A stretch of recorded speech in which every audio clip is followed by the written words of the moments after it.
The government's $700 billion bailout or rescue has many Americans wondering, how is this going to affect me? Well, our Financial Friday expert, Chuck Sederstrom with Finance One, joins us now with more information. Hi, Chuck. Good morning, Courtney. How are you? I'm wonderful. What's going on? Well, lots of things, obviously. We've got this big 700, as you so accurately said, rescue plan. You know, it was very clear that this thing kind of bombed the other day, caused some turmoil in the stock market. A lot of it has been chalked up to poor marketing and poor leadership. Let's talk a little bit about the background quick, Courtney. We've touched on it over the course of the last few segments, last month or so, but I do want to finish up today and identify what the current bill looks like. Okay. Now, I got to confess, we don't know everything yet, and so we don't know exactly how it is going to impact all of our viewers. But we're going to do our best to at least identify the components. First off, some of the key underpinnings of this whole problem. You know, I find it interesting how this was cataclysmic, the world was coming to an end, yet nobody has very effectively really come out in simple terms and said, here's the problem, folks. So we wake up the next morning, the sun's still shining, there's still gas at the gas station, we go to work and we say, wait a minute, I thought the world was going to come to an end.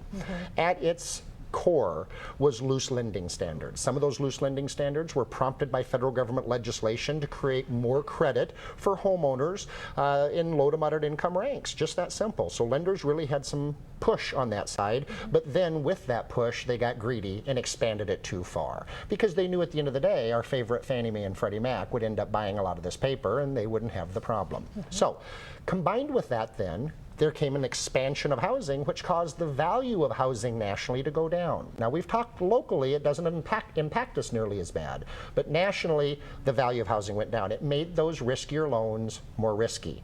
That then led to a perception that these mortgage investments were bad.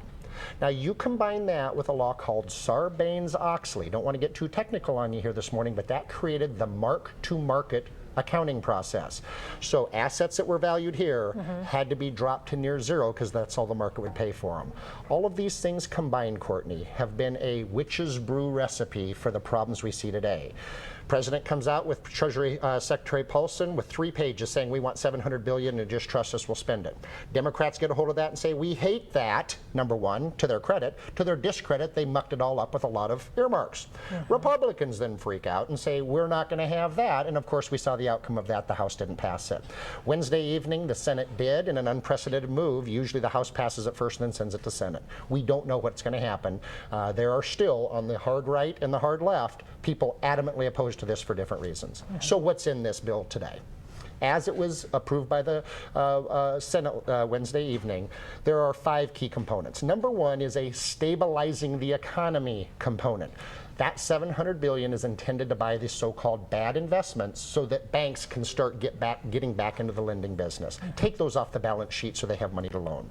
Number 2, a homeowner preservation piece, trying to recognize that there are certain families that need help directly within this bill. So there's going to be a greater emphasis on loan modifications and trying to keep people in their homes that may be having some problems. Number 3, taxpayer protection. One of the things that caused this meltdown in the House the other day was that the constituents, you and me throughout the country, through emails and phone calls, absolutely screamed at the top of our lungs, apparently, that we don't want this to happen. We don't want to get bailed out. So this piece is to say that in theory over time, these assets that the government's buying with the $700 billion will ultimately will have value so that the taxpayer can actually get some of the money back, if not make it profitable. There's precedent to this.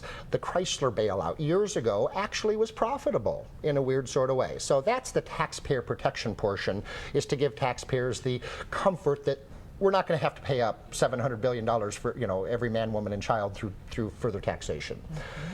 One interesting element is no windfalls for executives. Another big piece of this is, wait a minute, if we're going to, as taxpayers, quote unquote, bail out or rescue, you pick your term, we shouldn't have to pay these executives an exorbitant amount of money to walk. Now, the side piece of that, Courtney, is we've got to pay good people good money, so I do get a little concerned what kind of quality are we going to get in there. But there's going to be severe limitations on what some of these executives who are now tapping into our taxpayer money are going to get for compensation.